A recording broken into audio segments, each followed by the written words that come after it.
I was raised in a house with two teachers in it, so my mom and dad both taught. They didn't teach music, but I think I got interested in teaching early on. But I also had a real love for music. We had a lot of music in the house, and at an early age in junior high, I was listening to Beethoven symphonies and Bach and music like that, and I thought about or dreamt of being a conductor. And then in high school, I had one of the most fabulous people as my high school choir director, Don Danielson, at East Grand Forks High School.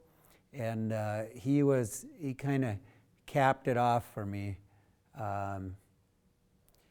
He was just one of the best people I knew, and I loved his class, and I think it was his influence that kind of got me going as a choir director. Started teaching. The early challenges, and I think are challenges that continue to be there every year, would be scheduling conflicts in the school. We had a 6-period day when I started here in Bemidji, and the kids had to choose between band or choir or orchestra or choir. They couldn't really fit both into their schedule, and there were all kinds of other conflicts with scheduling. So it wasn't just a matter of getting kids excited about music and wanting to be involved in the program. They also had to be able to fit it into their schedule. So that was one of the big challenges. Eventually, after several years with that 6-period day, we moved to a block schedule, and that really helped a lot. Kids were able to have, ever since we've been on that, and they've been able to be involved in orchestra, choir, band choir, and make it work. So that was an early challenge. Well, one of my challenges too is that I started out with 108 kids in the program and just 12 boys in a school with 350, 400 kids in a class. That was a pretty small numbers. So since then we've grown to now where we're at 260 kids singing, and 70 boys involved. So that's been kind of an exciting journey, but over 31 years it's been sort of up and down. There was a time when I had 4 choirs here at the high school, and we had a part-time person as well as me, so teaching the vocal classes. Then numbers shrunk again, and I went back to just 3 classes and just me teaching here. So it's been kind of an up and down ride. Early successes, I think right away when I got here, I started touring with the choir, and those tours were very successful and fun for the kids and helped to build the program. And I always went out to high schools that had great programs and took them around to hear good choirs with good directors, and contest. We had some early success with contests, superior ratings, and some really good scores, and those were great. And then ACDA honored me with the Outstanding Young Choral Director Award in 1991, and that was very humbling but inspiring and encouraging. Oh, repertoire is first. I've always tried to pick the good stuff, music that's been proven over time. So we do music from all the different stylistic periods. I look for music that'll teach skills for the kids. I love to do, like I said, all the different style periods and different types of music, introduce them to polyphonic music, as well as the modern type of music that's very homophonic.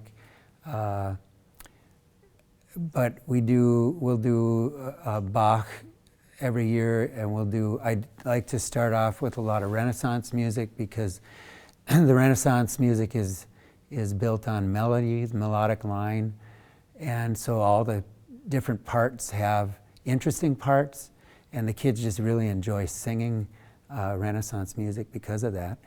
And so I try to pick tried and true literature that I can have in my files and that I'll come back to in 5 years, and it's still music that's going to teach the kids what I want to teach them.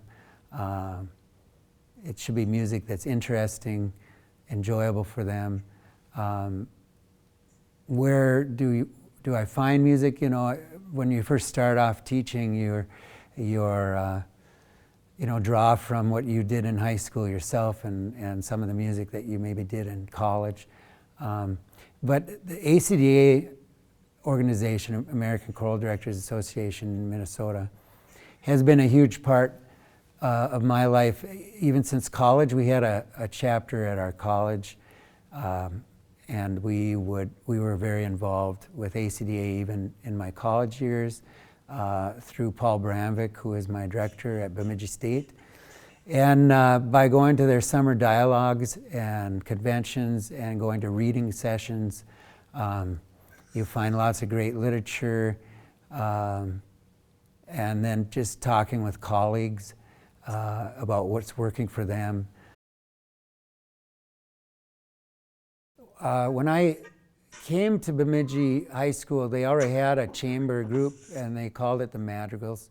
Probably because the college here had its chamber group did the Madrigal dinners here for years and years, and so it was a similar group to Paul Bramvik's chamber group at the college. It meets twice a week for an hour each time, and we do primarily chamber music, lots of, again, Renaissance music, Baroque music, but also contemporary music that works well for a chamber group. So that madrigal choir I've had for all 31 years that I've been here. And the show choir is a different story. That didn't evolve into what it is now, or start down that track of being a competitive show choir till I had been here about 7 years. I had been teaching already and kind of established or built the a cappella choir and the women's chorus, and sort of took care of the core curricular music stuff first. And then in about 1995, I was introduced to show choir through Paul Galsvig at Onalaska High School in Wisconsin. I met him. He was teaching at a camp up here at BSU, and I met him during that camp. And then the following year, we toured with our a cappella choir through Onalaska on our way to Chicago. And I got to watch and listen to his competitive show choir, and it just kind of blew my socks off. And we had a little swing choir called Vocal Motive. It had been a jazz choir before I came, and then I changed it into a pop singers, which was more like what I did in high school. And then from that pop singer group, we started competing, and now it's our show choir. We have 2 of them at the high school. They're both about 50 singers on stage, and they both have a combo band backing them up with 10 to 12 band performers from the high school there, and then there's also a stage crew that works with each group. So we have over 140 kids involved now in the show choirs at the high school, and we also have show choirs at the middle school. So it's grown from about 16 kids on stage to now over 50, and a lot of costuming involved, and competing. We do 4 competitions a year, And we also do a big dinner show here at the high school, which is coming up this weekend, where we raise most of our money for our kids to be involved in the program. We do change our commons into a dinner theater, and we perform. The kids get to do solo numbers as well as the show choirs performing, and the parents come in, and the community comes in, about 340 per night. 340 people, and they get to see a great show and have a sit-down meal in our commons, and that's been a great program in our community because we have so much community support for that. Lots of donations and things to make it I think we figured about 93% profit from that fundraiser that goes straight to the program and keeping the kids' fees affordable and things like that. Do these members of the show choir in Madrigal have to be members of the concert choirs also then, I would assume? Yes. I have a requirement for my kids to be involved. There are exceptions to the rule. Sometimes they might have a scheduling problem and they're not able to do during the day, but then it kind of keeps them foot in the door too and gets them back in. But they all are involved first in my curricular groups. So I've tried really hard to keep the show choir from kind of becoming the center point of the program here. My curricular groups are still the center point, and becomes a big challenge because to have a traditional a cappella choir and bel canto choir, and then a chamber choir that does Renaissance music, and then jump over to a show choir that does pop music and show tunes and dancing and everything. It's a lot of programs to run, and but it provides a real great diversity for the kids who might be interested in one area of singing and not another. So.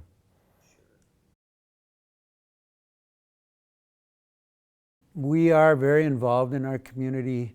The kids get out and sing a lot in the community. Over our Christmas, our holiday season, we do concerts at the local Rotary Club's luncheon, and then the Lions Club luncheon. The kids get out and volunteer. We just did Hockey Day in Minnesota was hosted here in Bemidji this last weekend, and we had kids from our show choir there volunteering to help out in the community. We are very involved with the community through our show choir, like I mentioned. In the summer, we do a brat feed during Crazy Days over at Ken K. Thompson, a local jewelry store, and they support us in return, and we're out and about there. And then through our dinner show, we have a lot of connections with businesses in the community. And so the kids get out a lot and perform a lot, and in return, they get a lot of feedback from the community, and I think that helps lead to excellence, but not just excellence in their performing, but also in character building and being involved in the community and seeing that they're involved in the greater community, not just themselves and just their close friends. A lot of what I learned from my mentors. Don Danielson, my high school choir director, one of the big things I learned from him was his personality, his way of connecting with kids, because I think in rehearsal, and this might kind of also meld in with the question later about discipline, but in rehearsal, the kids are more likely to be interested in you as a teacher and pay attention to you in rehearsal if you show an interest in them. And a lot of that happens outside of the classroom. And I remember Don as an example, because he was the type of teacher who'd show up to my wrestling meets all the time and be sitting right there, ringside cheering me on, and was just out and about supporting kids in all the different activities they did. So he made that personal connection. And then a lot of my conducting technique and rehearsal technique and my musicality, maybe, I feel came from working with Paul Bramvik at Bemidji State, who I think is just one of the most fabulous conductors and creative musicians I've ever met, and one of the most musical musicians I've ever met. So I learned a lot through him. He is one who taught all of his students to get out from behind the piano and get in front of the kids. We did all of our rehearsals, or most of our rehearsals, at least in my junior, senior year, without piano, just using his tuning fork and taking pitch. And that is an incredible technique, because getting out from behind the piano, in front of the kids, singing a cappella, forces the kids to listen to each other all the time, to key off each other. They're not listening to a percussion instrument like the piano, so they learn musicality because they learn to grow a phrase and to always sing with a phrase. They learn their intonation is just that much better because they are always tuning into each other. It promotes sight singing. It's just, I think, one of the best things in teaching technique is to maybe remove the piano entirely, unless you need it for accompaniment, which is difficult, because it's more difficult. It's sometimes easy to sit behind the piano and get stuck there, plunking notes. But that is a huge part of effective rehearsal, I think, is modeling with the voice and letting kids model for each other. I do more of that now that that my voice isn't quite the way it used to be, but kids will model, and I think that really works well for the kids who are doing the modeling and the ones who get to hear them. And it kind of keeps them on their toes if they're not sure who's going to be singing, and they get comfortable with each other. And so a lot of singing alone and modeling for each other. And we stress, when I have kids do that one, we're working on tone quality, and I'll have one person's tone who's very naturally resonant, very forward, another person with just a warm, more rounded tone. And we'll listen a lot of times, and I always tell the kids, it's not one isn't good and one is bad, it's just they're different. It's just like the violin is different from the French horn, and it's different from an oboe, and they have these different timbres, and you might prefer one over the other. But one isn't good, one isn't bad. There are healthy ways to sing and unhealthy ways to sing, and so we will discuss that. But when we're talking about tone quality, we just kind of zero in on what we prefer for this particular piece. And when kids are modeling, we make sure that they're comfortable with that, and they're not feeling like they're ever anything other than encouragement is coming back when they sing alone. And then I went on to student teach with Stan Carlson, and he really taught me how to teach, especially sight singing. His kids could sight read like crazy, and he used solfege all the time, and he used the hand signs, and he had his kids do challenges, and he made games out of things and made a lot of fun. But his approach to teaching sight singing all the time in rehearsal is a huge part of what I do, because I think the kids need to develop that skill, and I find that it's kind of sad for me to think that a lot of times a voice is the only instrument where reading isn't always taught immediately. If you learn any other instrument, it's just considered part of the education. Is you need to learn how to sight read or how to read on that instrument, read music, and so I try not to neglect that. And now we have a very strong program, K-12, with the sight singing, because the kids get a start in 4th grade with learning solfege, and then our middle school director, Ashley Sands, she does a lot of sight reading now. So I'm getting 9th graders that already have a great start with sight reading. And so the rehearsal technique, I want to stay back on the question, is that's where I kind of learned a lot of what I do in front of the kids. And like I say, I try to also teach through IPA. I use International Phonetic Alphabet. Again, people will shy away from this stuff sometimes. I find it incredibly interesting and helpful, especially when trying to teach vocal placement and tone quality, because you can use the different vowel sounds.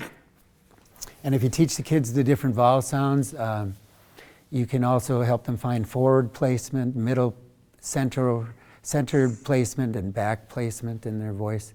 And they can find those sounds just singing on different words, like the word learn is a good vowel to sing, or the schwa sound, Treste. We sang a German piece this year, and we just started using Treste as a warm-up, because we'd use the schwa at the end of the word, and then they could feel that center placement in their face. And also working forward vowels like the E vowel and A vowel.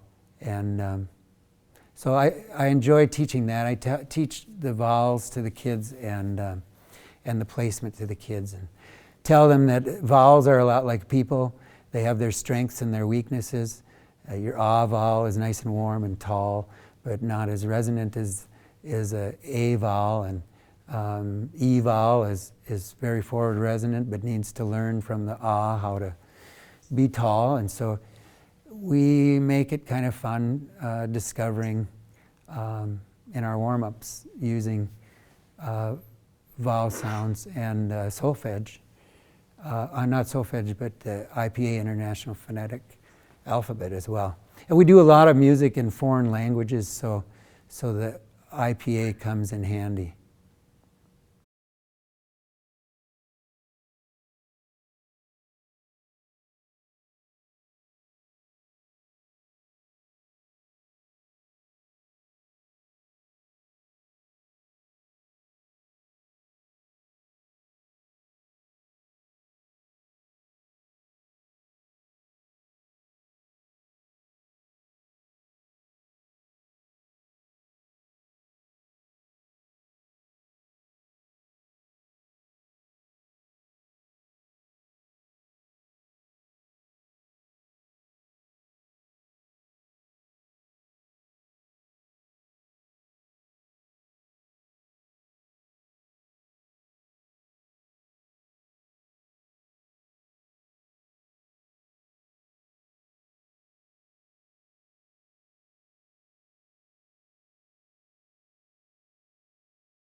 but they can keep their eyes on the note. And it gives them a little exercise, something to do, so that while I'm working with one section, you know, sopranos, the tenors aren't just sitting there, you know, have nothing to do because they're not empowered to do anything. They're waiting for me to play every part for them on the piano or something. They have a way to approach, or some tools to approach, either studying the pronunciation of the words through the IPA, or sight singing using solfege and studying that. So that's a huge part of discipline, I think, is that the kids have to be empowered. They have to have skills. They have to have the ability to participate in rehearsal, whether you're looking at new music or whether you're polishing old music. So that's a huge part of discipline, and I think the other part I mentioned earlier already happens not in the classroom but outside of the classroom, building relationships with those kids, getting to their football games, their tennis, basketball, get out in the public, see them in their other activities and show an interest in their other activities. And in this way you're kind of making deposits all along the way into their life. So if you do have to get after them in a rehearsal, they respond. And if you have to take a withdrawal out by disciplining someone, you make sure there's more deposits than there are withdrawals. So always following up with positive reinforcement and using that as often as possible in the classroom and outside of the classroom. Just saying hi in the hall or commenting on someone's new pair of shoes or how their hair looks nice. If you make these kind of investments in the kids' lives, then your discipline in the classroom is much easier. And if you keep them active and the music is interesting and not over their head but challenging, and it's good music, I think discipline kind of takes care of itself.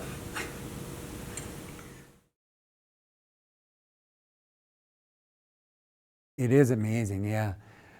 The wealth of good choral programs in the high school, it's in the state, is amazing, and we're really blessed by that. Every other year we do larger tours, and we'll leave the state, and it's always hard to set up choir to choir events with groups that are phenomenal, traveling, you know, out of the state. But when on the off years, when we just go to Minneapolis or we go to Duluth or we, you know, travel, you know, to Fargo, Grand Forks, it's really easy to set up dozens of choir to choir concerts with just outstanding top choirs in the country, and it's really nice. The kids have that opportunity then to hear such great ensembles and to, you know, model after them, and so it's a blessing.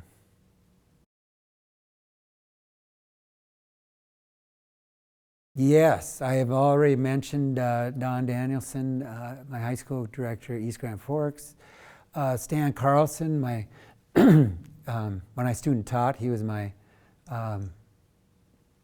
the teacher that I worked with in Staples, and he had a huge impact on me, and continued to afterwards. I see him at contests all the time. He'll judge contests, and another great colleague and mentor for me is Mike Smith from Brainerd High School, and then later at Concordia College. Very, very helpful through all my years teaching. And I even spent a day just shadowing Mike, stayed at his house and went to his school and watched him teach for a day. And I'll tell you, I learned so much in that one day. It was amazing. Jeff Dahl at Wayzata High School. He was my roommate in college, my best man at my wedding, and still my best friend, but also a fabulous choir director at Wayzata High School. And that relationship has always been there and helped me along the way. We've shared an awful lot over the years musically. Paul Brandvik, a huge part of my life, and he was the instructor, of course, at Bemidji State University for many years, and when I started teaching here, was still the instructor there and helped me along the way getting started here for the first 10 years here, and I still see him on occasion, and he just was a master of choral conducting, and so I owe an awful lot to Paul Brandvik, and also I mentioned Paul Galsvik, who got me started in the show choir world, and mentored me along the way, encouraged me along the way, and is still a part of my life today too. So I think those are some of the real important people that I've had through all my years here.